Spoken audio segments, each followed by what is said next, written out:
Hello and welcome to the Real Life Show, ladies and gentlemen. My name is Jonathan, and this is a platform where we get to engage, interact, learn from icons, gurus, moguls, trendsetters, trailblazers, difference makers, more changes. You know what I'm talking about. This is going to be an interesting episode because sitting next to me is someone I regard as a trendsetter, right? He's a businessman. Can you put you in a category of entrepreneurs? Yeah, I think you should. He's an entrepreneur, he's a host host of a podcast and owner of 2 radio stations. Ladies and gentlemen, Kalenga, aka K+. How you doing, my brother? I'm well, and you? I'm good. Good to know. Welcome to the Real Life Show. Thank you very much. We've been planning this, I think, for the longest time, and it's finally happening. Yeah. So I'm gonna start like this. Education is the key to success. What's your reaction to that? It is. Okay. It is. I know it sounds a bit oxymoronic coming from a college dropout. Yeah. Yeah, but I think a lot of people misunderstand dropping out of college and not being educated and making the two one, which is totally wrong, because while I dropped out of college, for me, it didn't mean that education ended there. You know what I mean? Because even while I dropped out of college, I still continued studying business, but not just conventional, the conventional way of studying business. That's getting into a classroom.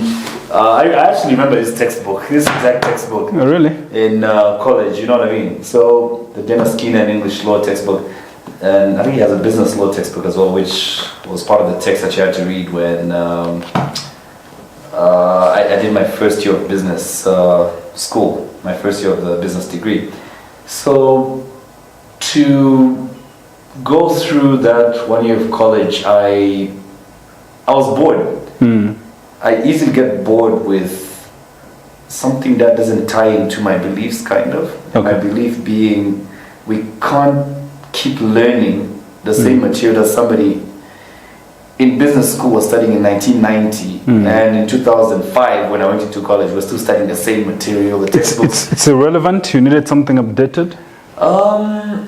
Not necessarily, but a lot of business. What's the difference between school and education? Wow, I think we have to go back to the fundamentals and the definitions of the two, right? So education comes from what? If I remember my Latin correctly, education, the word itself, comes from the word educo, which means enlightenment, which can come from anywhere. Okay. You know what I mean? Yeah. I'll give an example of myself.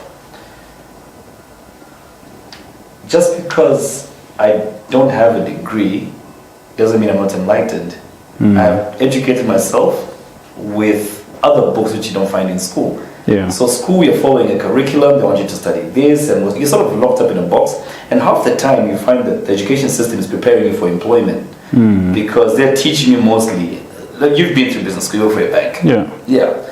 And I'm sure most of what you studied in college, you hardly even apply today. No, I don't. You see what I mean? I don't. So half the time I feel like school is locking you up in a box. There's limited knowledge that you're going to acquire, which is in the textbook, and you're going to write an exam based on what's only in those textbooks, and maybe a few things coming from outside. But education is broad. Today I'm going to learn something from you. Yeah. I'll be educated. And education is ongoing. Yeah. You know what I mean? That's my understanding anyway. Do you feel a certain way when you are around people who are educated? Let's say colleagues or friends. Does that affect your self-esteem or your confidence? It used to. Like maybe even the 10 years after dropping out of college, because I would feel very inadequate around people who have degrees, and a lot of people rub it in. I'll give an example. One day we were chilling at it was actually some pub called Cozy Joe's in Kitwe. And people start, discussing business, and you know how people who've been to university love using acronyms, things, KPIs, CIs, there's all these acronyms flying around, and I just felt so lost. Yeah. And I was trying to, chip in and make some money off this deal as well. And one guy called Peter, I have to call him out, man. He says, no, dude, just sit. Just sit. This is a chat for graduates. You can't say anything here. Yeah, it's a chat for graduates. And I got so hurt by that. Wow. That I think that was the day. It was like in 2013, 2014. That was the day I decided to just change my life around. I decided to start reading more than normal to catch up with, my friends with degrees and stuff. And I can safely say today, we speak the same language. Awesome. Yeah, I don't get intimidated. I'm not afraid to sit in the same room with. I mean, I get even bigger deals than people with degrees sometimes. You know what I mean? Yeah. So that's not intimidating anymore. One thing I like about you, your confidence. Yeah. And I think you've come to a place of self-awareness. Where you know yourself that much, and you are able to settle in any space because okay, I also have something, right? And just to set the record straight, so this guy here. This guy. He dropped out of college. So you finished your grade 12. Did you get 6 points? I got 12. 12 points? Yeah, not bad, eh? You actually did better than me at grade 12. Yeah. So you went to college and started doing business. Yeah. CBA degree, yeah. Yeah, and then after 1 year, you left. Yeah. So the other question I want to ask you is, back in school as a child, did you love school?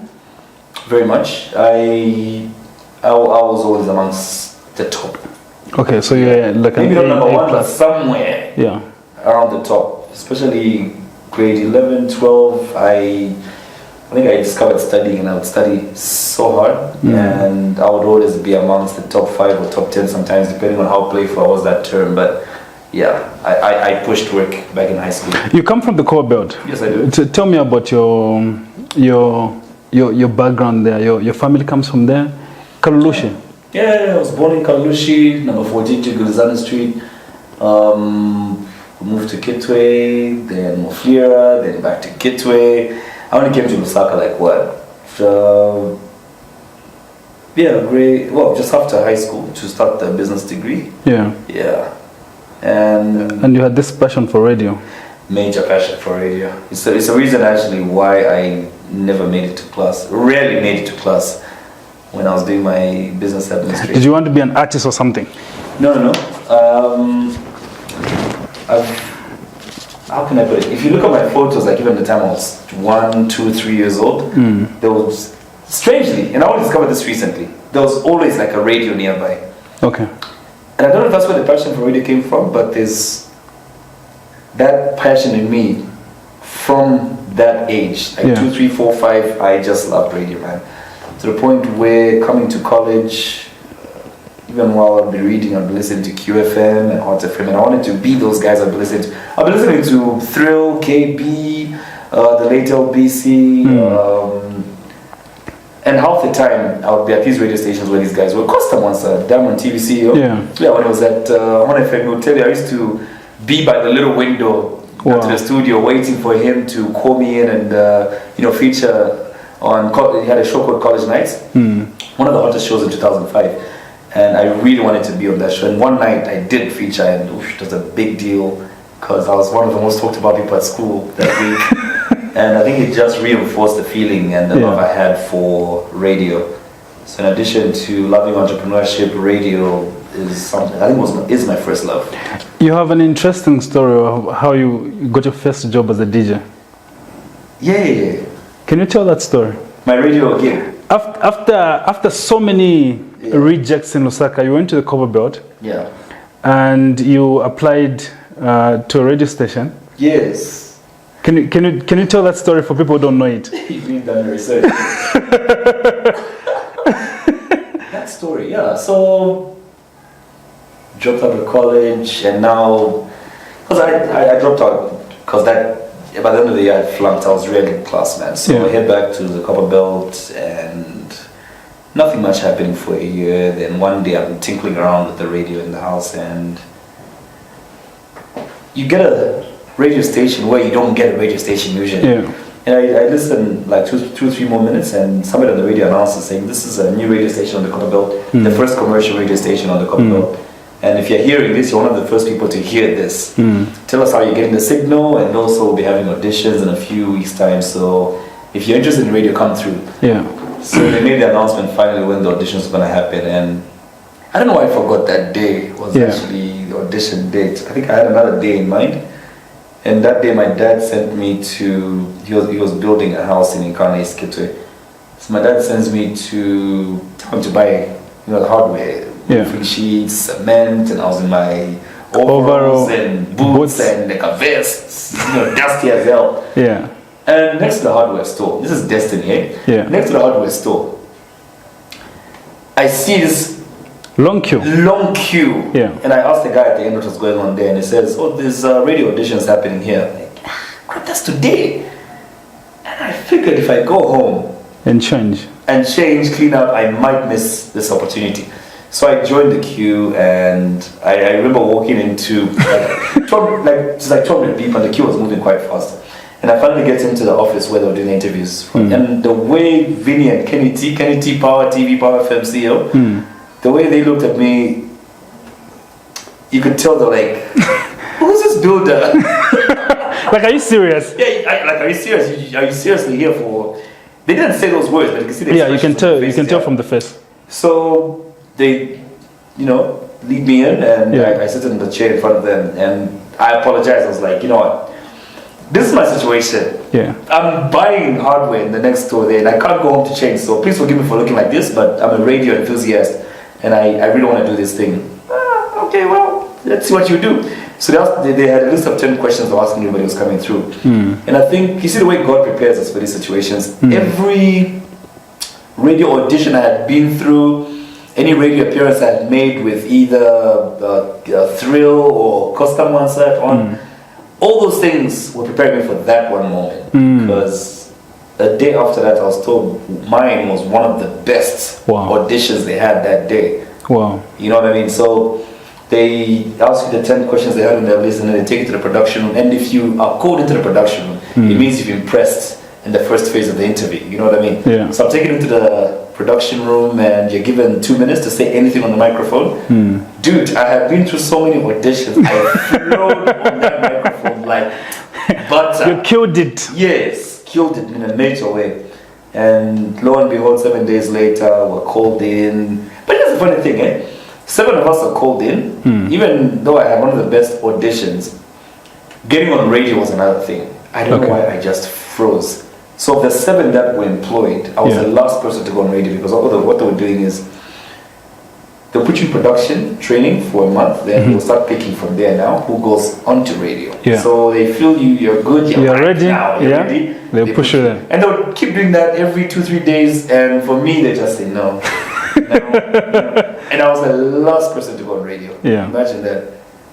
But the way God works, within 2-3 months I had the best radio show on the Copperbelt, and I was promoted to drive, and I started doing the breakfast show, and I became the most popular DJ on the Copperbelt, man. It was a dream come true. Was that driven by passion for you to make a mark in that field?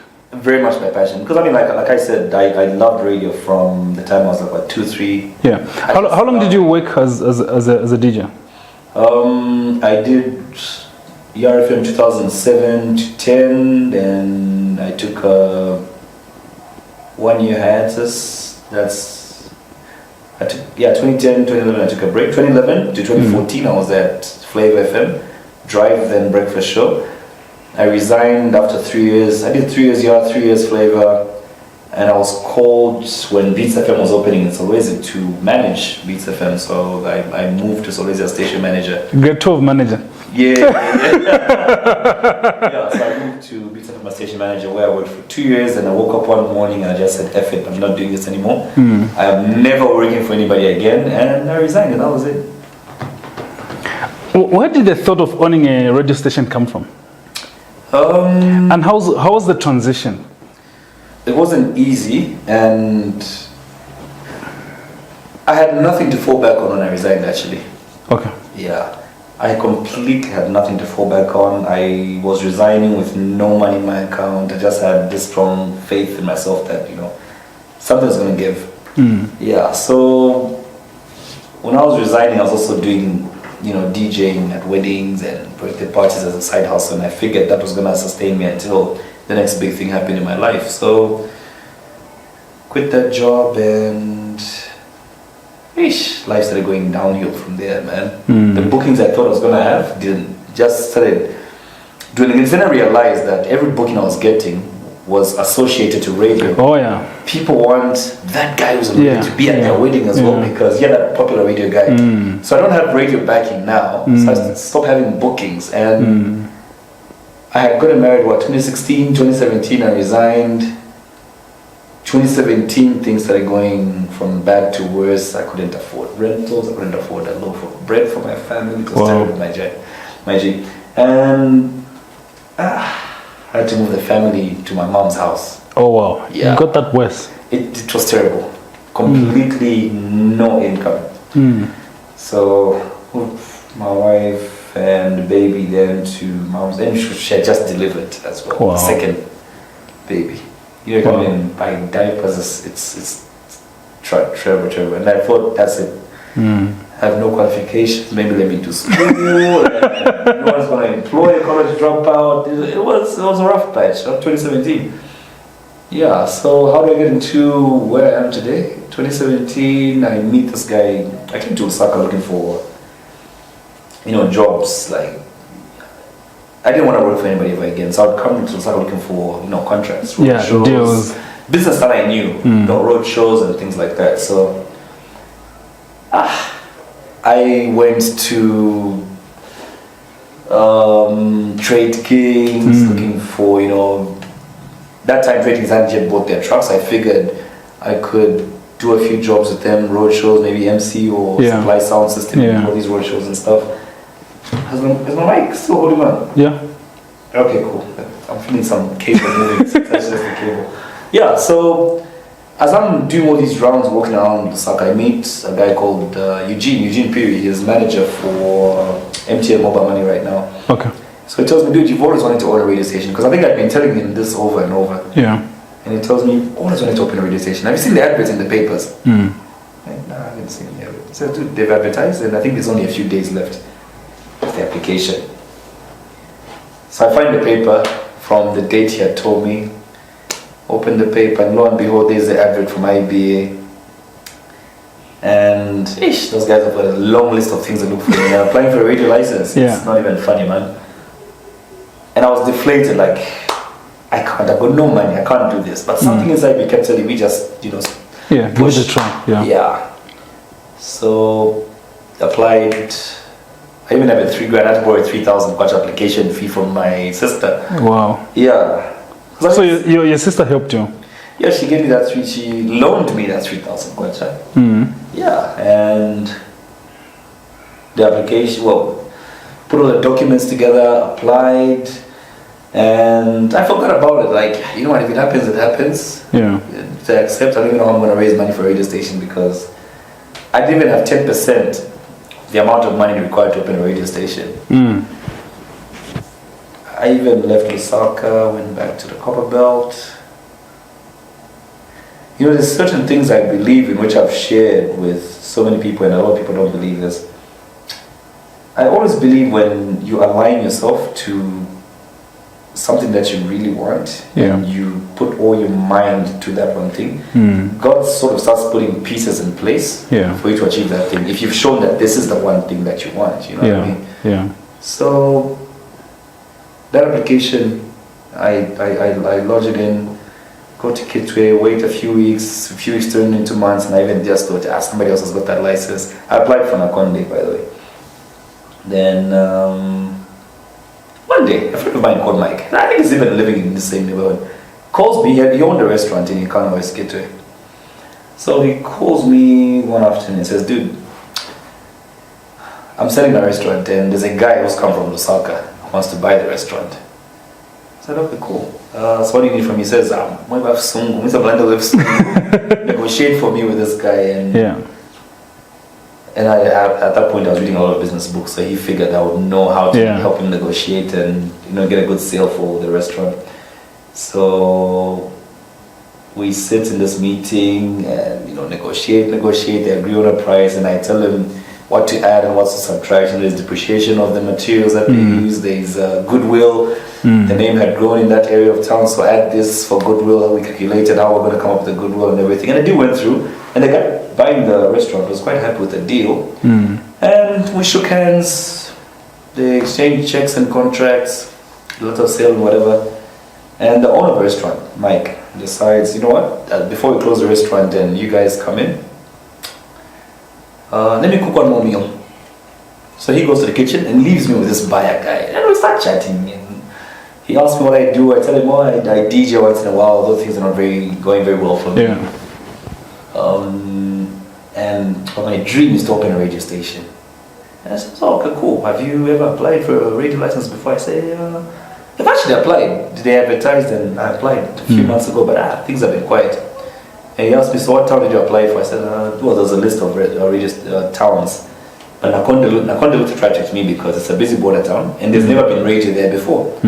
Okay, cool. So you applied? I said, yeah. Okay, cool.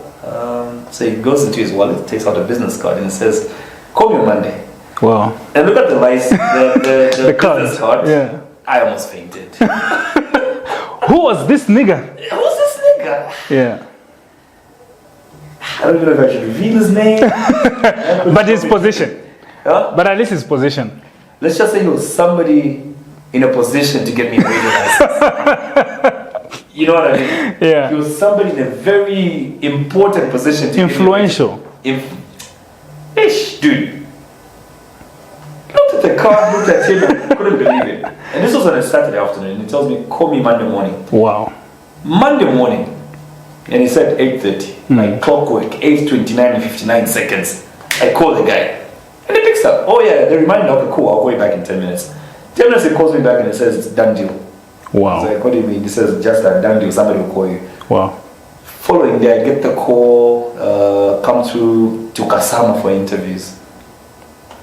Like, Kasama? Why can't you come to Lusaka? Because I was calculating the cost. The cost. And I didn't know anybody in Kasama. So the cost, of course, is going to grow because there's transport, there's accommodation, there's meals. And I'm coming from my mom's house, with my kids in my mom's house. No money. The way God works magic. It's not funny, man. One call and everything gets sorted out. I called a friend who's the son to the owner of Power 2's buses. And I explained the situation to him.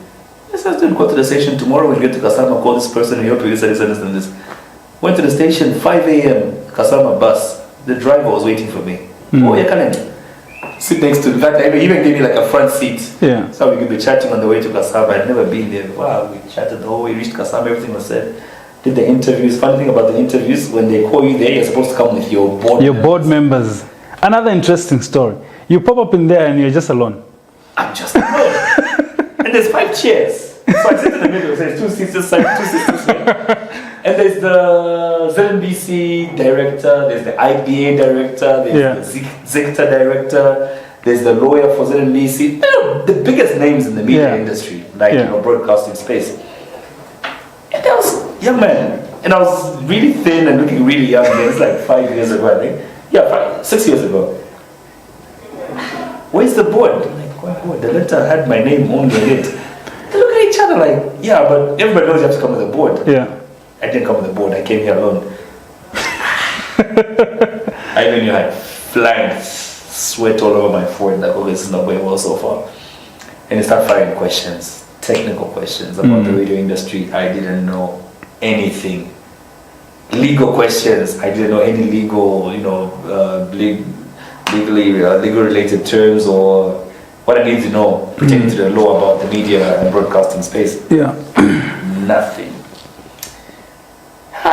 And then they made a mistake, good mistake for me though. Yeah. They made the mistake of asking, so why should we give you this radio license? I went off now.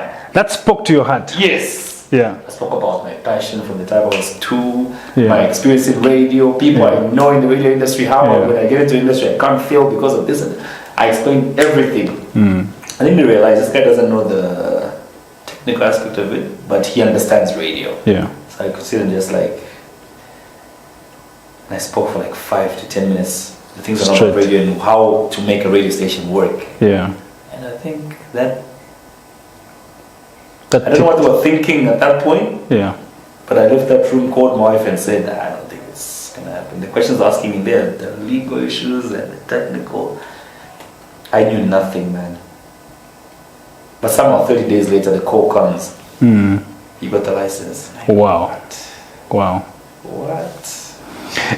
How do you make money in radio? It's advertising. Just advertising? Yeah, mostly. But some radio stations get creative and start owning other businesses from the radio station. I'll give an example of some radio stations own lodges. Okay. Yeah, so I have to make that extra income. But basically, if you're just starting out, your only source of income is advertising. You're selling space. Okay. It's your only commodity. Yeah. Okay. Yeah. Then how's it been for you? Are you a millionaire? Not yet, man. Almost there. Almost there. How much is your net? Your net worth right now? Net worth right through now. radio. I can't say, man. I'll tell you what. Radio right now is under threat. Okay. A whole lot of threat from social media. Yeah. Because even advertisers now have the option of should we do radio, should we do social media. Yeah. People can put up an advert on my Yeah. YouTube, Yeah. can put up an advert on Mutali Mwanza's page. So they'll weigh the options. So radio is really under threat from social media. Okay. Is that the reason why you got into Podcasting. Here's why I got into podcasting, Actually, that's a podcast started about 3 years ago, to be honest. 3 years ago. Lloyd recorded the first episode. Okay. Lloyd, that was 3 years ago, He's not there. 3 years ago. 3 years ago. 3 years ago? Yes. What happened? At Munza, we recorded from Munza Radio Studios, yeah. What happened? So I had the idea and I knew Lloyd, I knew Coin, and I told them, dude, there's this thing I want to try out. And we get into, I think I was still staying in Nakonde then, and I called the guys. I called Coin, and Coin says, need to meet Lloyd. Lloyd, we met by Munza Radio, and I called the PR girls, we get along. I was like, guys, I'd like to record a pilot episode or something. Yeah. And they say, we don't record pilots, bruh, but anyway, this is you who come through. And they showed up, and we did it at Unza Radio, and I was nervous as hell half the time, sweating like pork on a spit. And after we're done, I told Lloyd and Coin, I can't do this. I ain't doing this. Lloyd produced it, and I watched it, and I just felt like, nah, it's not something I want to do. And we shelved it.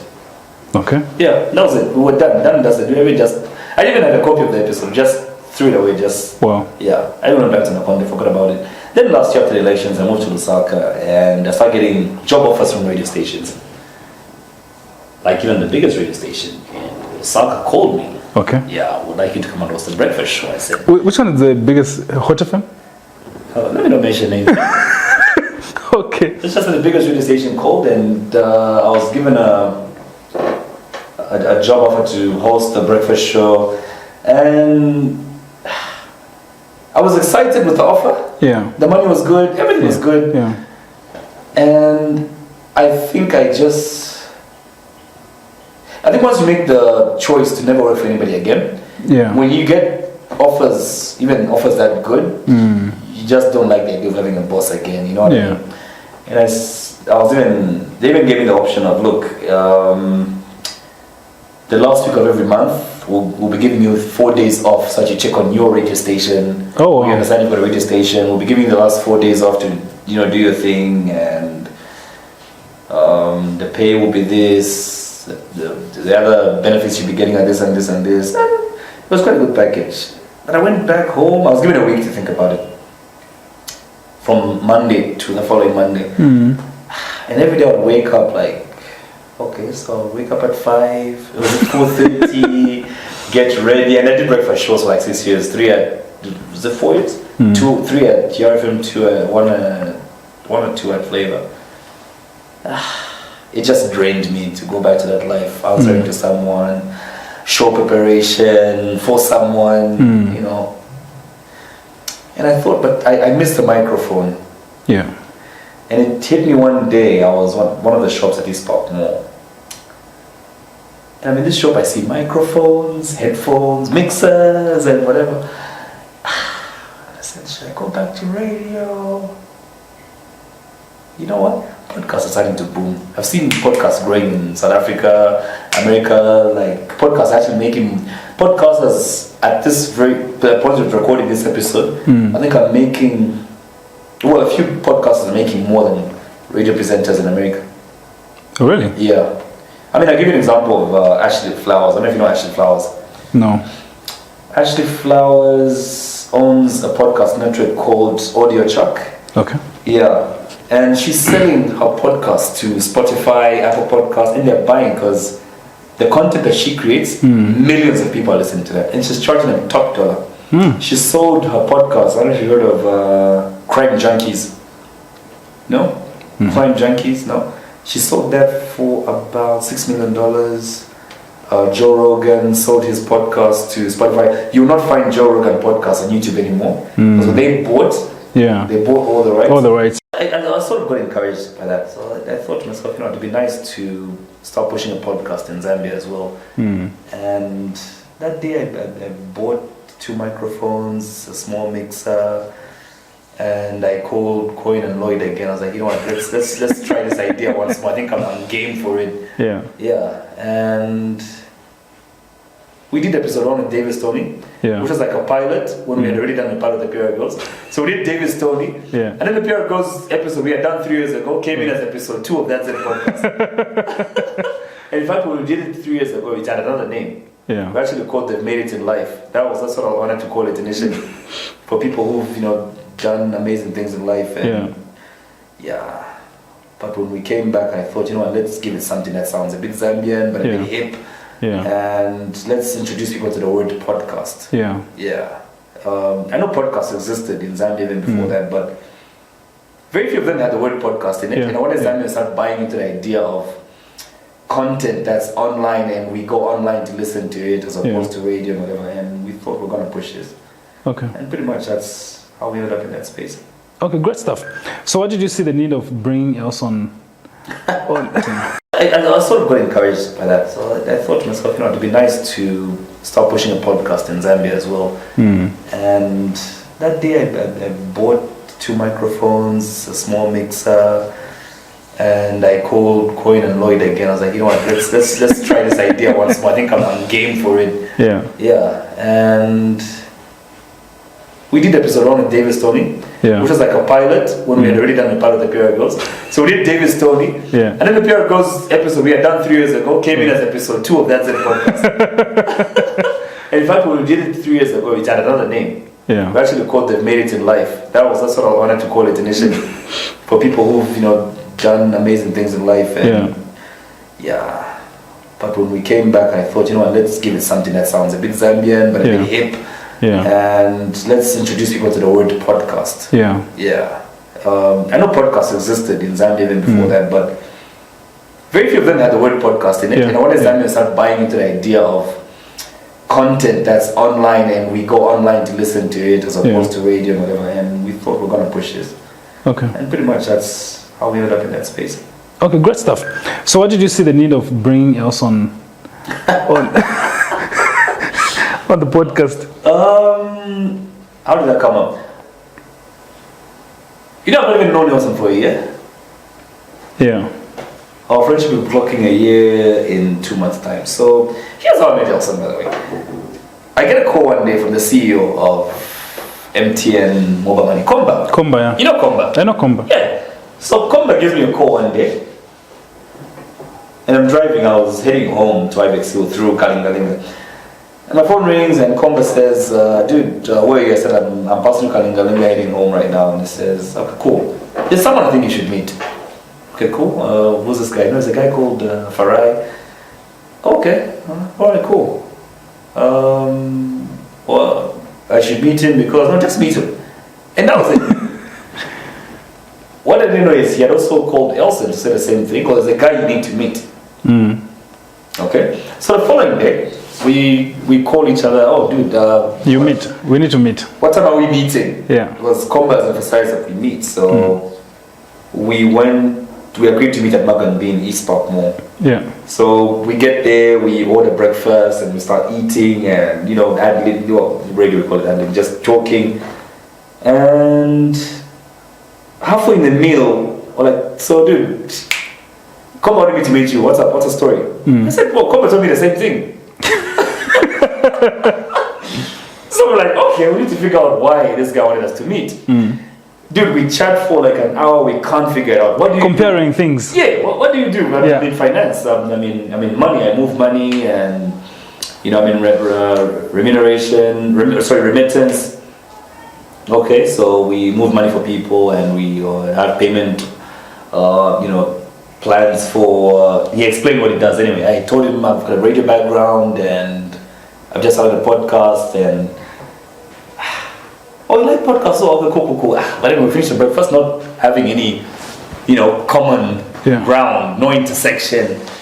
He doesn't do a podcast, I do a podcast. He's into money, I'm into radio, and so the 1 hour elapses, and we both leave the meeting with nothing to like. Okay, maybe he just want us to be friends. Cool.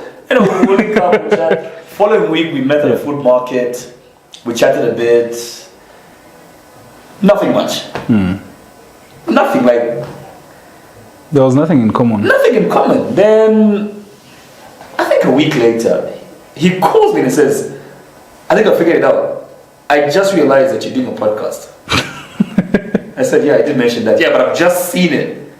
And I like what I see. Oh. I want to come on your podcast. I said, dude, I don't know what you're going to bring to this podcast. That's not already there. I said, dude, bring me on and you'll see. I said no. Following week, dude, I can bring a change to your podcast. I'll go back home and think, and sometimes I'll find messages from him. I'll think. What was the hesitation about? I thought that I could do it alone and I would grow it. I was a bit nervous in like the first 4 or 5 episodes, and I thought I was gonna grow. I could do it on my own, and I was gonna grow this thing on my own. It's my baby. Then one day I figured, you know what? It wouldn't hurt to have a co-host. He's not gonna be saying much. He's gonna chip in here and there. So the first episode I featured him on was actually with David Kazadi. Kazadi, I watched that one. It's one of my favorite actors. Serious? Yeah. So David Kazadi, then. Okay, had a bit of input. You notice he was also nervous. I was his first time ever doing that. He looked a bit lost. He wasn't speaking much. So when I went home that day, I thought, is this guy really worth including on this? But then let me just try once. Because I sensed from 1 or 2 questions he had asked that I hadn't thought of and were not in the script. He asked, and I thought, maybe I need more of this backing as we go. Then things blew out of proportion because the next episode we did was Iris. And that episode trended because of his questions. Yes, and 90% of people watched that episode liked that Iris was done bad that way. Like, okay, you came to a podcast and you didn't want to talk about the one thing that people know you for. And here's the strange thing about that episode. She asked for a script. And you sent the script? And I sent a script. And question 1 was about the sex tape. Okay? And we sent the script so that she could remove things that she didn't want asked on the episode. We got so attacked after that episode for asking about the sex tape. Why did we bring it up? There's actually an MP from, I don't know if it's Western or Southern Province. Actually, she's from Western Province. Western Province. Yeah. That's why she stood as MP there. Yes, and there's that lady, I can't remember what her name is, that MP. I think it's the lady who won instead of Iris in this. I don't know what her name is, I don't care. Man. So she attacked us mightily, heavily on social media. Why are you going to bring up something that happened 10 years ago? Can we move on? You guys are just haters and whatever. And after time, we're looking back at the script saying, Iris sent this back to us. Without removing this. She cancelled question she didn't want. Question 1, the sex tape, she left it there. You know what I mean? It's like she also understood this is what people know me for.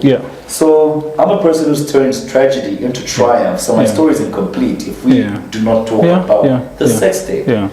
Because, and I agreed with her, because the lesson being learned there is you can mess up in life. a lot of people look at her and, the sex tape is the first thing to come to your mind. But I think when I look at her, what I see is a story of somebody who went through the most. And at a young age, she was still in college, remember that?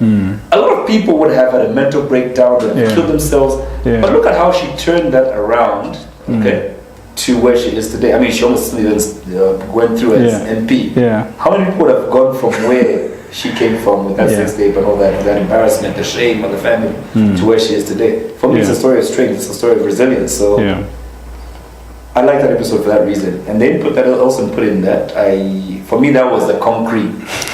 It sort of solidified his position on the podcast, and I thought, you know what? Let's keep this going. Let's keep this full. That's my nigga now, yeah. Great stuff. Your relationship is very good. Yeah. And you flow nicely. But then I look at, have you watched The Men Who Built America? Very much. You know Andrew Kangi? The guy that he employed? Fick. Snitch? Fick. He's Fick? Fick, yeah. The bad guy? Yeah. Like, I see you as Kangi and you bring in someone to just cover up, like, all the bad things I want to do, you're going to do it. Remember how he even went to Scotland? Was rioted. Fick actually had employees killed. Yeah. So I know exactly. In a quest to try and maximize profits, cut on the cost, kill people. People were getting extra, but there was no extra pay. Yeah. I remember what the riot was about. That's a situation right now. Are you saying it? You're using your friend to do the dirty jobs. Nah. Look, we sparked that friendship and we decided to go 50-50 in this business. We registered it with Backcry. It's a full. Oh, it's 50-50. Yeah, it's a full-fledged business. We're now equal partners in this, and we'll put in equally. If we lose, we lose 50-50. How much do you make in a month from the podcast?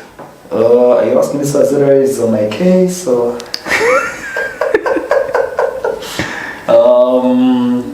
we don't want to disclose this. Let's just say we're able to. I don't want to disclose that, man. Can someone earn a living through podcasting? You can. Okay. I think the direction that podcasting is going, it's opening up. It's the way our social media influencers are now able to.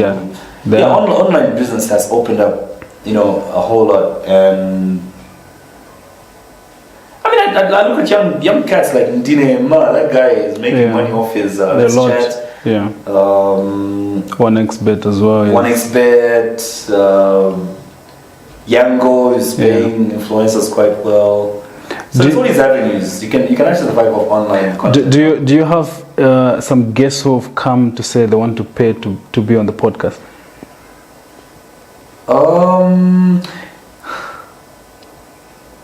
Yes, and some pay, some we find a way of getting money out of them, and I'll justify that. Like, we know some guests are big business owners, and we know they're going to want to market their businesses. Their products, the products and the services on there. So we figure, look, we're not going to give you a free platform to just advertise. These are our rates, and we've invited you quite right, but dude, just, we're not going to let you advertise for free. And if you want to bring out as much as possible your products and services, these are the rates. And I agree. Have you been charged by a guest to come on the show? No. You've never? No. You've never called anyone and they say, no, I want this much? Like any of the guests we've had with the 47 episodes so far, 48 today? No. Okay. None of them has asked for money. Except the one. The issue. And you played people there? Played them how? Played them how? Because they asked for money and then you came to say no, they didn't ask for money again. You know what? That issue is done and dusted, and we resolved and people decided to create a disciplinary committee for something that's private now. That story is with layers to it. Okay. Yeah. What would you say has been the secret to your rapid growth for the podcast? Originality. Okay. Originality, looking at the podcast like a business. and just, like when we're starting up, we looked at. I didn't know there were that many podcasts in Zambia. Like you go to platforms like Apple Podcasts, Spotify, Anchor, you type in, and technology now, you can even just type in, say, Zambian podcast and a list will come up. Dude, we found over 50 people doing Serious? podcasts. And I'm like, is this me? Okay, cool. So, what aren't they doing? Yeah. And that's exactly, if they're not growing or they're not making enough noise, what are they doing? So, our first strategy, like in the first, you notice the first 5 episodes have quite heavy names. We knew, without big names to push us, we're not gonna, survive or grow. We're not gonna be known, and our strategy involved a bit of controversy. And I'm sure you've noticed how we've started moving towards. The initial plan, like in the beginning, was to have a more entrepreneurial kind of podcast. Okay. But we figured how we're gonna break through to be heard. And most Zambians don't like serious things. No. Sex sales, controversy sales. So we thought how we're going to tie this into, which is why by episode 3 we already had Mutali Mwanza. Yeah.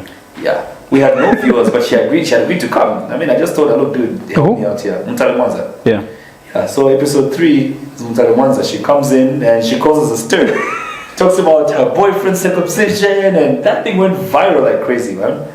It goes viral, people get to know what the podcast is about, and we slowly start moving to where we want to be. Like if you watch the latest episode with Trevor Mumba, the one this week, you will see the direction we've taken. We want to be entertaining, want to be educational, want to be informational, and we'd like a lot of entrepreneurship in there. So we've sort of started taking our viewers. Do you believe in purpose? Yeah, I do. What did you say is your purpose in life?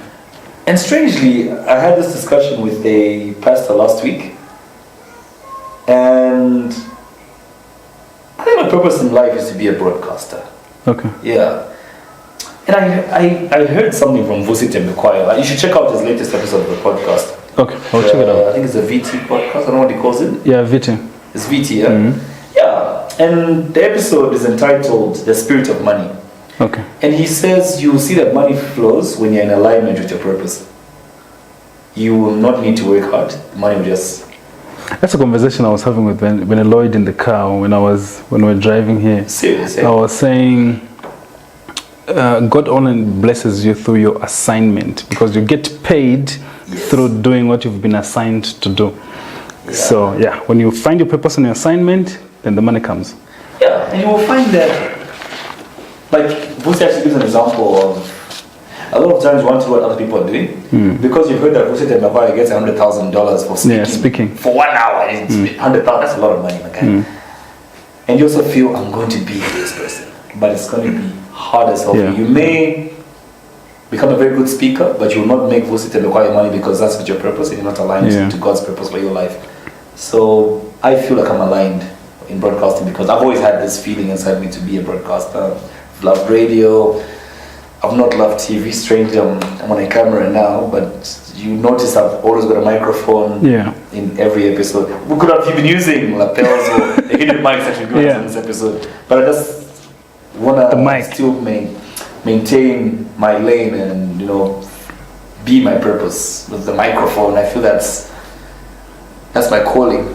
Quickly, we're gonna move to the real life questions as we close. Need quick answers. Core values in life. Core values in life. I'm a firm believer of faith and loyalty. Driving forces. Family. My kids. I got my kids, man. Just thank you. Biggest accomplishment. My kids. Biggest failure. How did you learn from it? Biggest failure, I think to this day I've never felt more like a failure than when I organized the Rewind party at Manda Hill Mall. Yeah, I don't know if you've heard about those events that I do. I've got a gig called the Rewind party. It was a huge success on the Copperbelt, huge success in Solwezi. Even in Lusaka, there was a huge crowd. We managed to fill up Manda Hill Mall, upper car park, back to the rafters. But it was a total loss. Like, we made no money. And the lesson I learned from that, trust your instinct. I always thought because it's Lusaka, I need to involve so people know everything about the industry, Lusaka, whatever.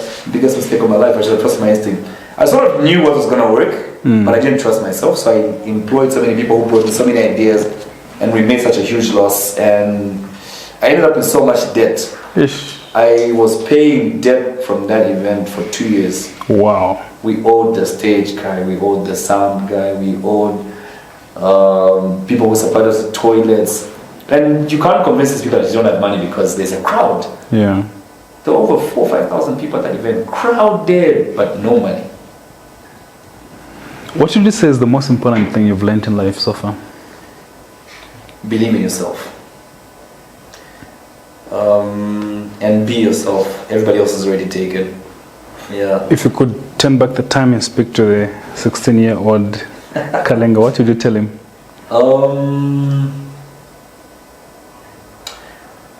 I think the most important thing I would say to my 16-year-old self,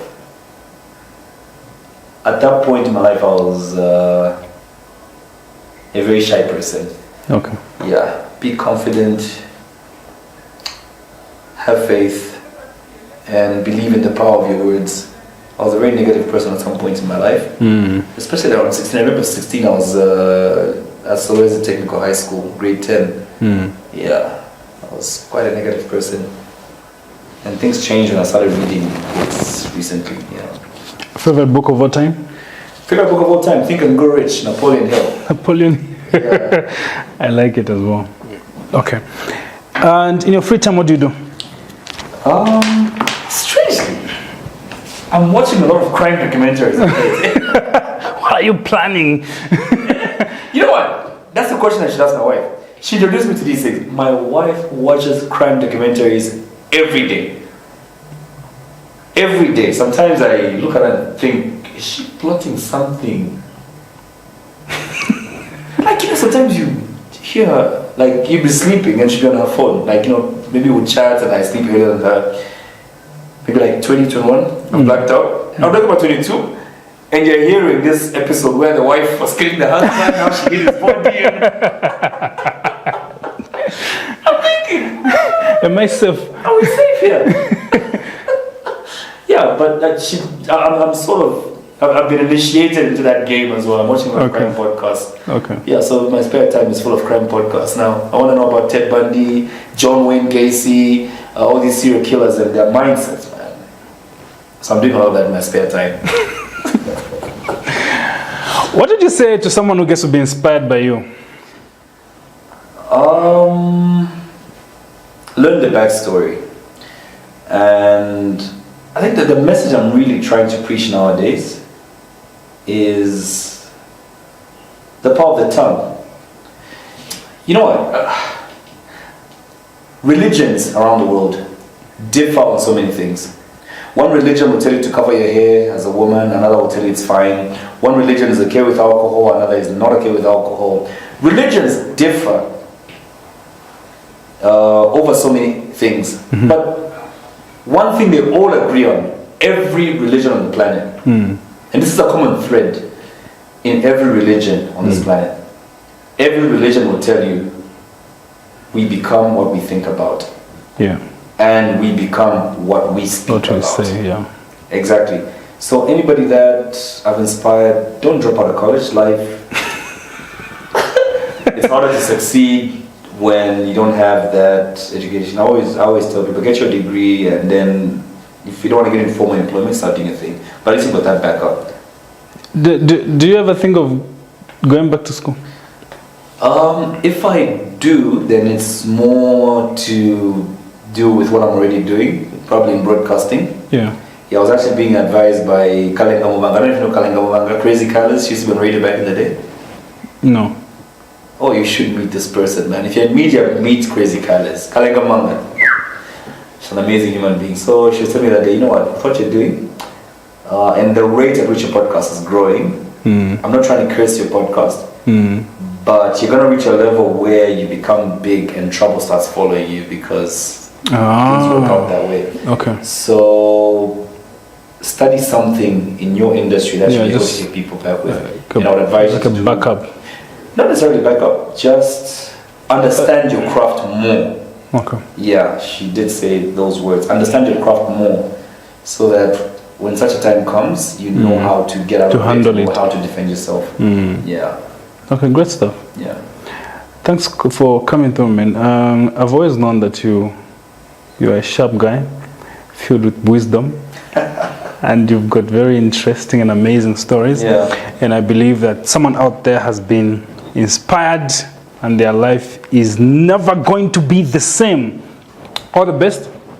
Thanks a lot, Chief. It's been a pleasure coming through. Awesome. Yeah. We out. Every new sun is to a farmer a new opportunity to feed the nation. He plows and harvests with only one objective in mind: supply his always happy customers. And that's who a Kamono farmer is. At Kamono Farms Initiative, our goal is to make agriculture profitable for every bottom of the pyramid farmers, getting farmers into the agribusiness economy as their own bosses, who are not only consumers, but market value producers as well. Kamono Farms Initiative is changing the agribusiness landscape by offering a superior service, full-cycle farm activity that is market-driven as we manage value chains and supply on crops, livestock, and aquaculture. Kamono Farms, operating with transparency and integrity as we offer services of contract farming, outgrower scheme, supply commodity, and farming inputs.